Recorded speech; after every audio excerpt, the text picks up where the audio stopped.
We say sandwich your breast like a hamburger so that the baby gets all that meat, the breast tissue, and not just the nipple. That's cool. Yes. That's Becky Eisenmann, mother of 4 and certified lactation consultant with the best breastfeeding advice in a nutshell. If you don't listen to one more second of this episode, that's all you need to know. I interviewed her last week and I told her that I took 6 weeks of prenatal classes, and this was before I was a doctor, and the only thing that was useful information from the classes was to hold my breast with my hand in a C shape when I was breastfeeding. Becky has the best advice. If you've read articles online or books about breastfeeding, just forget them. There are so many different issues with breastfeeding, and you aren't going to know anything until you actually hold the baby. She's about to share her advice for what you really need to know. These are the tips and products that can help. Some you've never heard of. In fact, I had never heard of some of these, and I do this for a living. Listen on if you support a breastfeeding mom, are a breastfeeding mom, might be one, or need a gift idea. Or if you just want to be smug at parties, keep listening. I'm Dr. Wendy Hunter, and I'm the pediatrician next door. I'm that doctor friend you call for practical advice about your kid's health. I mix the science of medicine with the reality of parenting. Becky Eisenmann has been a labor and delivery nurse, now a lactation consultant, but it's not her experience that brought her on my show, it's her candor. Here's the gear you actually need and why you might use it. Everybody worries about getting through pregnancy, and then you have this baby, and you're like, now I have to feed this baby about 8 hours a day. So there's many challenges at first that you didn't realize, and you can Google and buy everything imaginable. So one of the things that a lot of moms bring into the hospital is breastfeeding pillows. And those are important because it helps support the baby. And how you want to breastfeed is you want to breastfeed the baby at the level of your breast so that you have good posture and a good latch. Probably the 2 most popular items we see are the My Breast Friend, which is a breastfeeding pillow that has a 360-degree wraparound. It goes around your back and offers back, front, and side support. It's a little bit firmer. And the second one that's the most popular is the Boppy. And that one is less firm and just is a C shape. So it just goes around your body. So those are the 2 most popular. There's also travel versions, but what you need to know is that even with those breastfeeding pillows, you might need some support from your own pillows at home so that the baby has a good positioning. Does the positioning really matter for the latch? Yes, because if you're leaning forward, the baby could latch just onto your nipple tip and then have that falling sensation, or it really can, hurt the mama's back.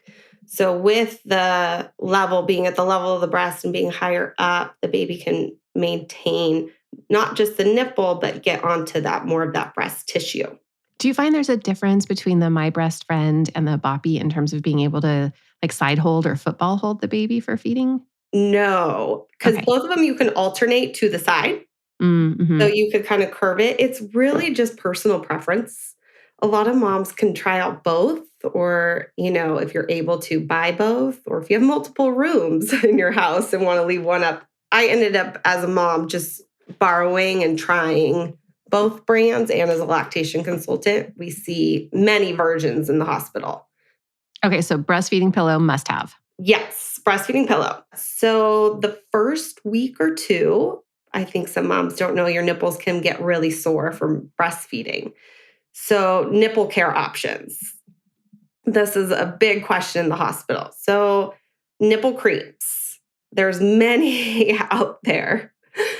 There's lanolin-free options because lanolin is a wax made from sheep wool. So some moms don't know that if they have a wool allergy, they should not be using lanolin.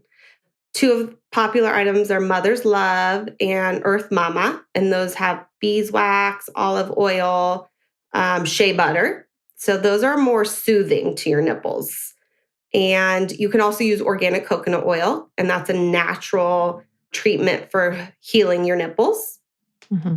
But the best thing that moms don't know, that they make their own best treatment.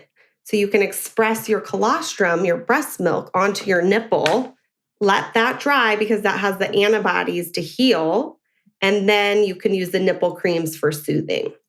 Another very popular item is this, it's called the Silverette. So the Silverette is a nipple cup shield that's placed over your nipple, and it is made out of silver. So the silver ions come in contact with your nipple and help heal. And it has antimicrobial and antibacterial and antifungal properties. So a lot of mamas, you just express your colostrum and then put the Silverette over and let the silver do its work. And then it also creates that shield from like your nipple touching your clothing. So those are all the 3 nipple creams, nipple covered shields to protect the nipple. But like I said, the best thing is mama's milk. Can you tell me more about nipple shields? Because I see people using them a lot, and I don't know if they interfere, if they're bad for the nipple. Yeah, so we see many reasons for nipple shields. Some mamas have inverted nipples or flat nipples, or if a baby is too sleepy and isn't able to, needs that nipple shield to touch their palate to get that rhythmic sucking pattern. So even if you have a great everted nipple, sometimes the nipple shield helps to stimulate that rhythmic sucking pattern. So I always, tell mamas, you might not need it forever, but sometimes in the beginning, it helps that baby to latch until either your nipple gets a little more everted from all the breastfeeding, but it's a good bridge to maintain that breastfeeding relationship. And they also now make so many different kinds for mamas, but usually they have them in the hospital if needed, and different sizes also. What are some of the other must-haves? Okay, so a big thing are milk collectors versus manual pumps. So there's one called a ladybug. So it's a milk collector. So it passively collects your milk as you have that letdown or the baby's feeding on the other side. And some moms might not know what a letdown is. So when the baby's suckling your breast, it's sending signals to your brain and your body to eject the milk and release more milk. So you leak on both sides as the baby's feeding. So a milk collector will collect all that milk, and you'll be able to save so much milk without actively pumping.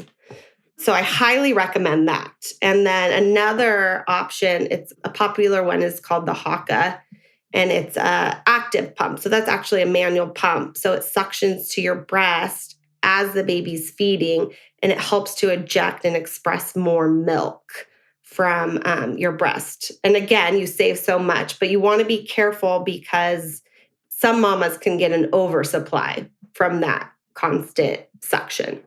That was my next question. Yeah. Yes. Was really like, do you recommend them and who?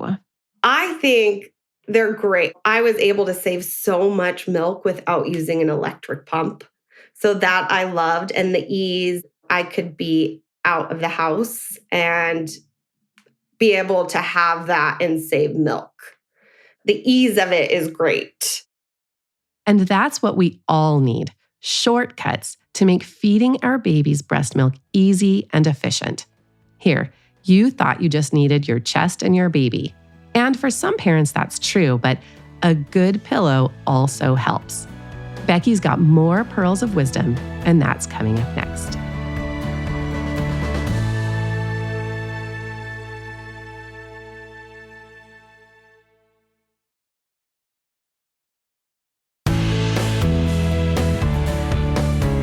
The most important gear is yourself. Colostrum is healing, and massaging the milk ducts is also helpful. But still, there are a few other items that might be useful. What else do moms need to know? A lot of moms don't know the best thing with pumping. Okay, so baby suction and compresses when they breastfeed. A pump just suctions. So the best thing to do while breastfeeding and while pumping is to massage your breast. Studies have shown that that can double your milk supply and increase the fat content. So you'd want to like do circular motions with breast massage, like kind of like a breast exam, and compress towards the nipple, and that helps to increase your milk supply. That is why they make the hands-free pumping bras so that you can massage while you breastfeed or pump. That makes so much sense to me because I do always tell parents that anecdotally, from my experience, the pump does not bring in your milk as well as having the baby on the breast. That's why, because there is a motion difference. So the hands-free pump then, if you want to look for something that is a hands-free pump, allows you to massage your breast while it's sucking to more closely mimic the baby's actions. I love it.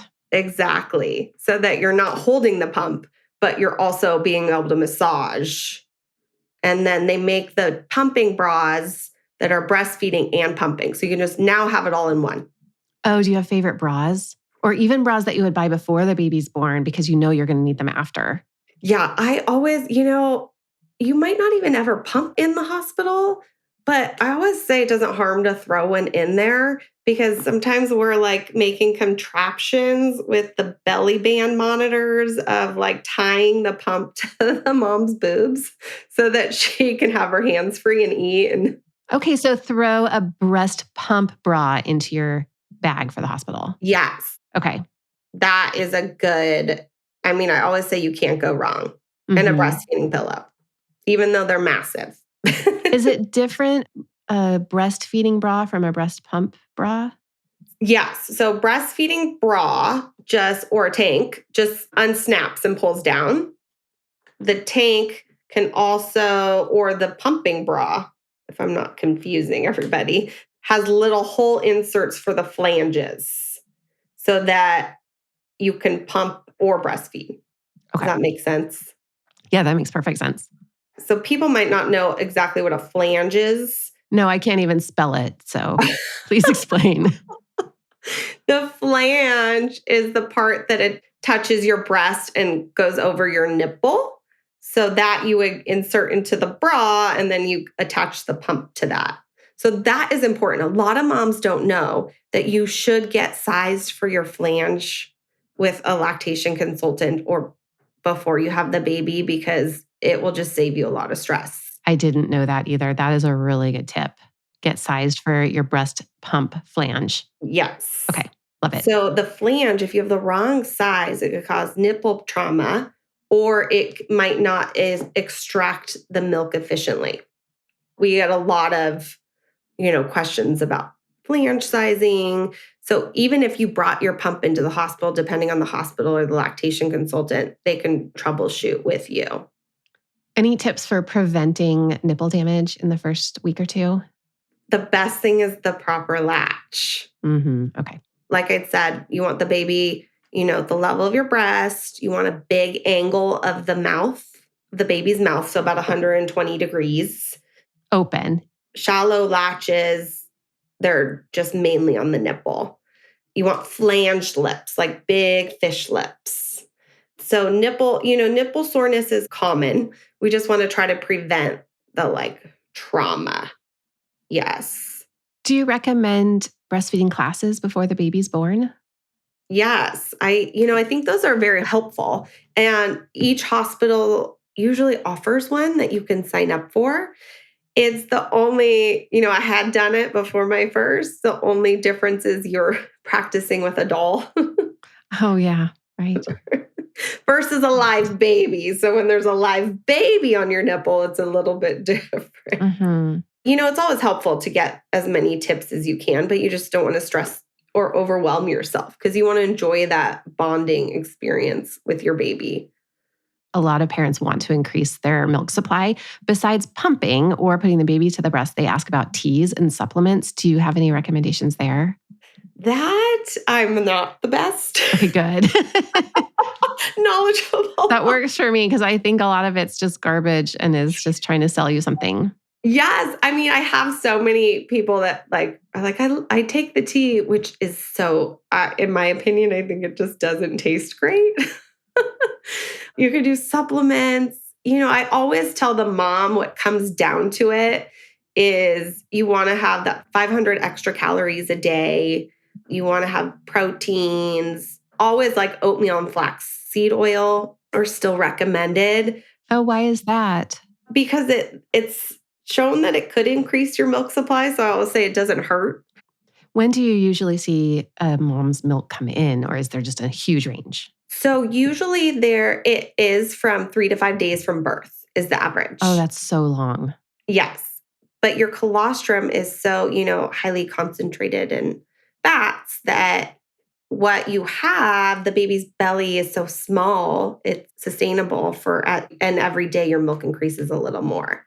How long can a parent continue to go to a lactation consultant? Oh, they can go like as much as they want or want to pay for it. Yes. But there's so many support groups. So even if you didn't have the ability to pay a private lactation consultant, there's so many that take insurance or support groups that are free. So a lot of the hospitals, what you can do is look up support groups and the times because everyone has different days of the week and times. If you have a question related to feeding your baby, even if it doesn't strictly involve breastfeeding, a lactation consultant can still help you. Transitioning to a bottle during working hours, increasing your supply, or weaning, lactation consultants are very knowledgeable. One of the special circumstances that we also talked about is if you've had breast surgery. Becky says you're going to know within 2 weeks of the baby's birth if you're going to be able to make enough milk for your baby. There are lots of options to keep feeding at the breast, and that's also a great reason to see a lactation consultant. The other huge tip she reminded me of is to check with your insurance to see if they will cover a breast pump. I hated my pump so much, and it stung even more that I paid money for it. Thank you to Becky Eisenmann, mother of 4 and lactation supporter to 4,000 moms and counting. What's her parting advice for you? I think you just need to tell them that what matters is you and the baby and to bond in the skin to skin and focus on that. Like have the few items, but it's you and that baby and the bonding. For more from the Pediatrician Next Door, find me on the web at pediatriciannextdoorpodcast.com. If you've got a question about the weird things kids do, send an email to hello@pediatriciannextdoorpodcast.com for a chance to hear your voice on the show. I'm Dr. Wendy Hunter, and I'm the Pediatrician Next Door. This show is produced by Red Rock Music. Make sure to subscribe and leave a review wherever it is you're listening. I'll be back next time with more.